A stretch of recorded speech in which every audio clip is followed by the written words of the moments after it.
Welcome, coaches, to the 2021-22 CYO basketball season. This is the breakout session for coaches in grades 6 through 8. If you haven't already downloaded your packet on the website, please do so now. I'll give you a second to do that.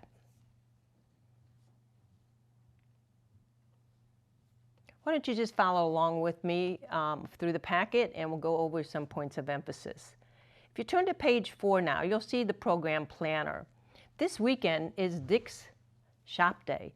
You can get over 20% off of personal items, knee pads, a ball, anything that you may choose. So it is Dick's Shop Day. Share that with your parents. So on the planner, you'll find on the 27th is a CDP. How many coaches are certified?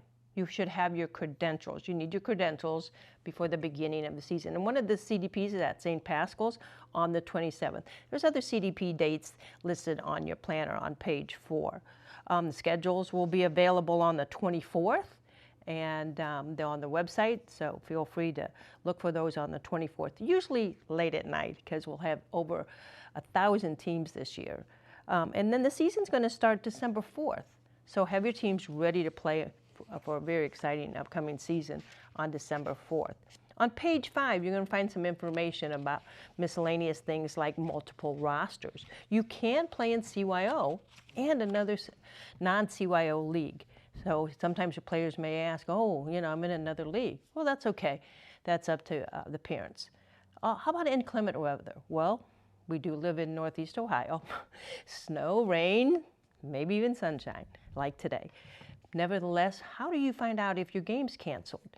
The best way is go to the scheduling page on the website, and there's a little section off to the right of schedules, and it'll say the following sites are canceled through noon.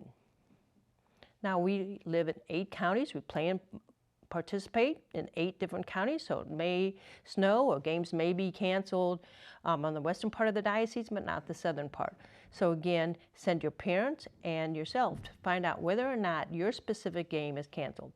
Always the safety of our players and families are the most important, but find out information about whether or not your game is canceled on the website. Some ask, is it on TV? On those scrolling things at the bottom. Of course, again, being in 8 counties, we don't do that because it affects some gyms but not others. How about uniforms? Hopefully your athletic director now has already provided you uniforms, or will soon do so. Uniforms must comply, and they must with the National Federation rules.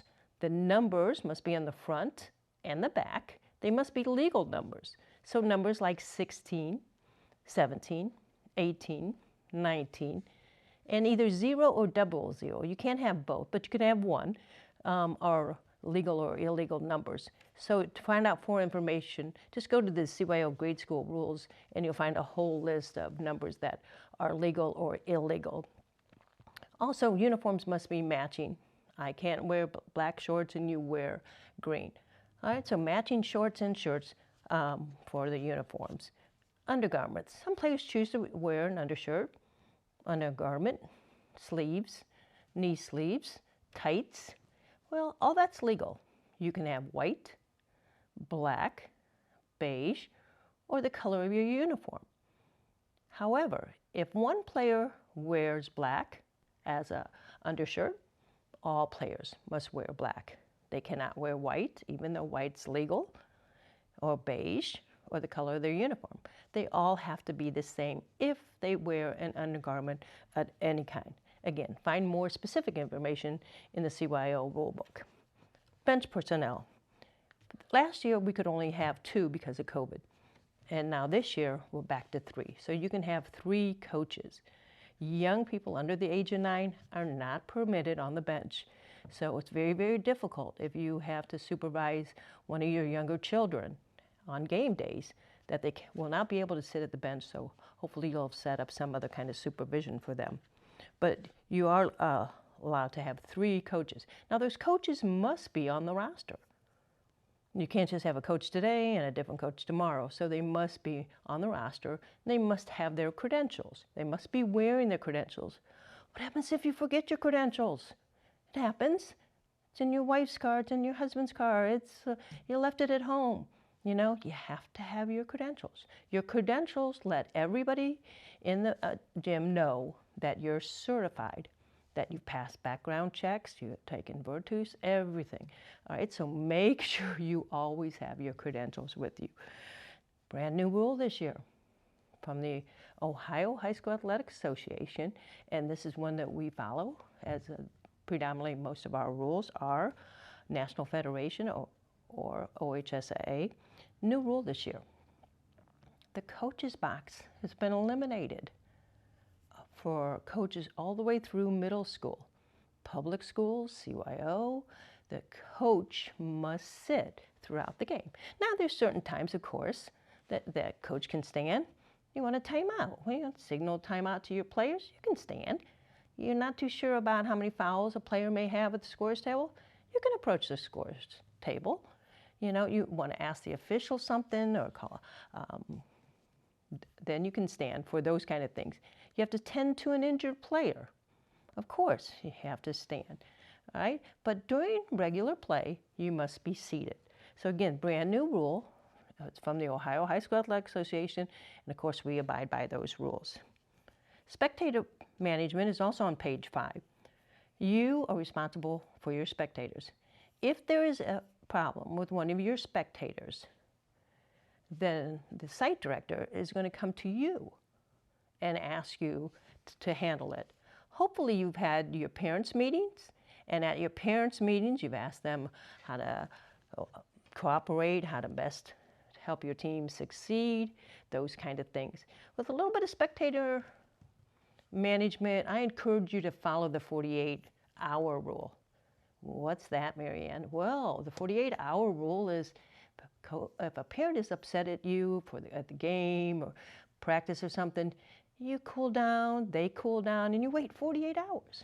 Then you'll have a conversation with them, and you'll discuss that in a more reasonable, rational manner. But during the game, right after the game, again, those are your spectator, your parents, and hopefully your athletic director helped guided you through this at the parents' meeting this past season. But you manage the spectators.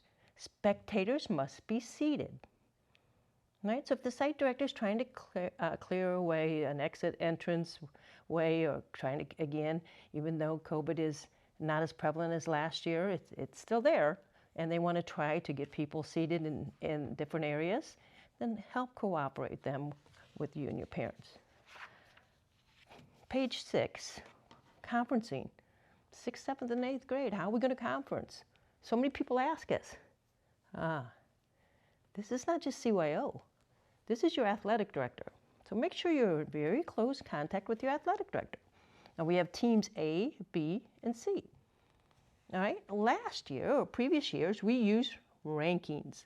Because of COVID last year, because of the inconsistency and the incomplete information, we cannot use that data for this year to predict any kind of performances or rank teams accordingly. So rankings will not be used for this upcoming season. Now your athletic director has been given a system, some set of standards, some guidelines on how to place your team in conferences. They help us decide. All right, so part of their input, our input, your enrollment. Certainly we're not going to put schools that have 3 7th grade teams together with somebody that only has 7th grade total number of boys in their 7th grade class. So enrollment will play a factor. All right, so and also the number of teams. So if you only have one team, then that will be different. So what that guides, those guidelines are, I would suggest that if you care about what divisions you are or you have some feedback, is that soon, very soon, you contact your athletic director because they're registering your teams now and they are putting team strength in it, A, B, or C. All right, so that's how we're going to kind of conference this year. We will not be using rankings. Now the National Federation, every year, they come out with new rules. Well, what are those new rules? I think the biggest one that you need to know is that National Federation no longer recommends to officials to warn you, to settle down, to calm down, to take it easy, all right, or whatever. They do not, as a courtesy at any time, have to warn you they can immediately issue a technical. All right, so the National Federation changes are on page 6. Go ahead and read those at your leisure. If you turn to page 7 now, we'll go over some specifics about your specific age group.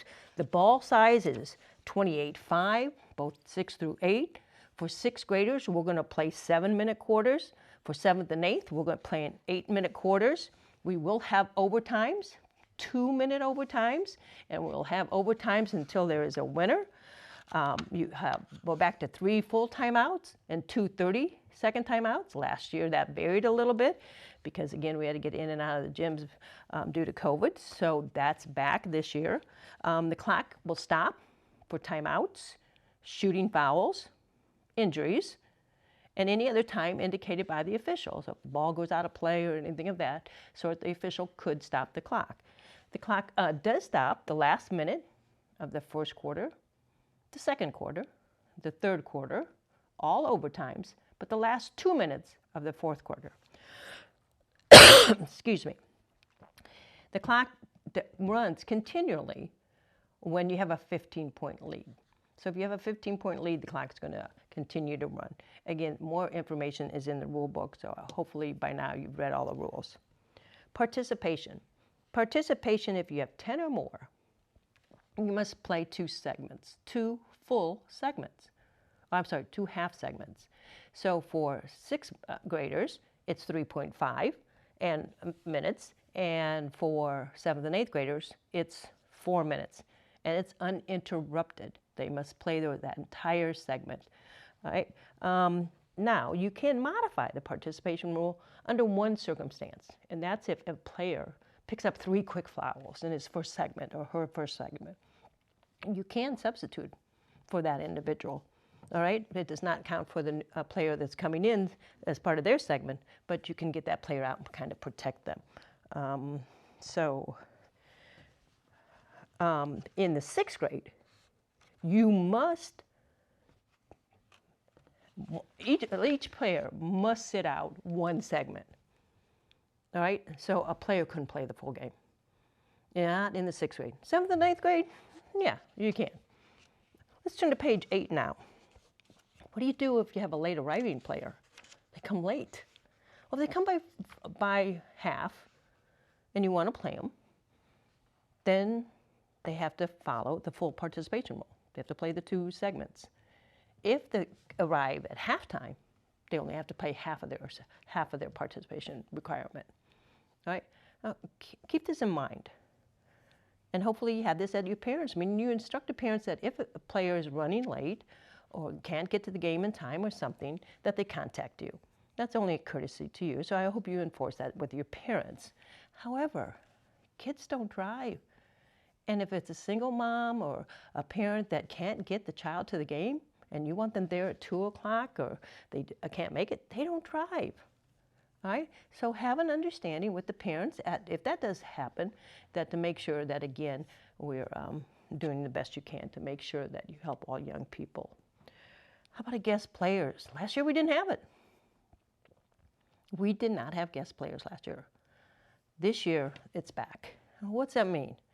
Well, if we have 2 7th grade teams and you're short this weekend because kids are going to a wedding, going out of town, something, and you're short, 7 or less, you could pick up a player or invite another player from the other 7th grade team from your parish to play. And they have to be rostered, so they're already part of your parish. They have their pre-participation form and everything's set in. But if you want to invite them, you can. However, everything starts with your athletic director. Hopefully by now your athletic director says that if you need a guest player, you're going to contact me, the athletic director, and we're going to do A, B, C. And some people have forms online where you go ahead and put the data. The important thing is the athletic director will monitor how many times that specific 7th grader was asked to be invited to another team or to be a guest player. They can only be selected twice. So a person can only be a guest player, the same player, from your team twice. Right? So, but again, there is a process. It all starts with the athletic director, and you follow all the instructions or the protocols of your parish, and then you'll go online and officially report it to CYO and say, oh, I'm invite Marianne on my team for this year. So pretty good too. Let's go to the bottom on page 8. You'll find out about full court press. 6th, 7th, and 8th, you can press anytime. All right? We hope you start to teach young people different presses, press breakers, those kind of things. That's just learning the game of basketball. However, if you have a 15-point lead, by all means, you cannot run up the score. All right? So fall back. Think about if that was your team on the other end, and getting buried, and we'll have some teams that are more dominant than others. And there's always a lesser team, a less skilled team than yourself. There's a more skilled team. And there's a team that you're going to have some tough games, and hopefully most of those are that. So that's very important that you know when to press and when to take the press off. But it goes over the restrictions there on page 8. And of course, the first penalty is a warning, and then followed by a suspension of the game or the coach. Sanctioned events, they're back. They're back. Didn't have them last year, but they're back. So if you go to page 9, some frequently asked questions. How many can I go to? How many tournaments can I go to? As many as I want, or is there a restriction? Everything's on page 9 and in the rule book on how many you can go to. You can't start a game after 8 o'clock. So if this sanctioned event director says, hey, playing at 9 o'clock, tournament's running behind, you have to know the regulations of the sanctioned event. So that's very important on page 9. You can't just go to a sanctioned event because you want to. You obviously need the permission of your athletic director. They may say everybody at our parish will pay the tournament fee or the sanctioned event fees for 3 events or 3 tournaments or 4. All right? The families have to pay the rest, whatever the case may be. Running up the score on page 10, wow, you got to know how to manage the game. Like I said, you'll have teams that are better than you. Teams that might be less skilled or learning at a different pace than you. But if you have a lead, know how to handle that, how to manage that. Know how to manage if you're on the other end. What do you do? I mean, that's difficult. It's difficult, and players know that. 12-year-olds know that, 13-year-olds, 14. They know it's difficult when they're getting beat by a large margin. All right, so how do you help them? How do you manage that? How do you continue that effort? You do that very carefully, but that's a coaching skill. A lot of articles on Google. Go ahead and look at those. And we have some ideas right there on page 10 on how to manage the score. So please take time to know how to manage the scores. Page 11 talks a little bit about Dakota Conduct. All right. I just have this kind of saying. If you were Jesus Christ as a coach, how would you coach? And if you're teaching a player on your team, which of those players are Jesus Christ? Well, in our program, we know every single one of them are because they're Christ-like, So how do you treat them? We want you to treat everybody with dignity. How about the officials? It's not easy right now. They almost canceled the fall season because there's not enough officials.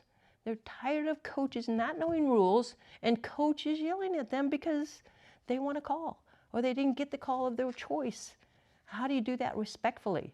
Well, if the officials do give you a technical, one of your players a technical, or ejects you, well, then you're going to have to follow. That's obviously a violation of our mission and a violation of the Code of Conduct. And there's a penalty. And that penalty, if you're ejected, your assistant coach is ejected, one of your players, one of your fans, they're going to have to go see Father or your member administrator, and Father's going to have to reinstate them if they want to come back to the program. So let's not put our member administrators in this position. You lead by example. You be the role model. Whether you're ahead or having a good time, remember, this game's for the kids. And which of those are Jesus Christ that you're addressing to or your players are addressing to? All right, so that's very, very important. And on that, page 11 talks all about the Code of Conduct and disqualification. Page 12, great article on positive attitude. Positive attitude, So take time to read that, share that with your assistant coaches, and try to imply that. I think that's going to be great. You're going to have a wonderful season. We're still dealing with COVID, but, things are getting better. Things are getting back to normal. So let's have some fun. Remember, we're in CYO, and C means Catholic. So how do our values and our morals and how we act become part of our program, part of your coaching style? Is you're going to have a blast. So enjoy it, and thank you for coaching, and have a great season.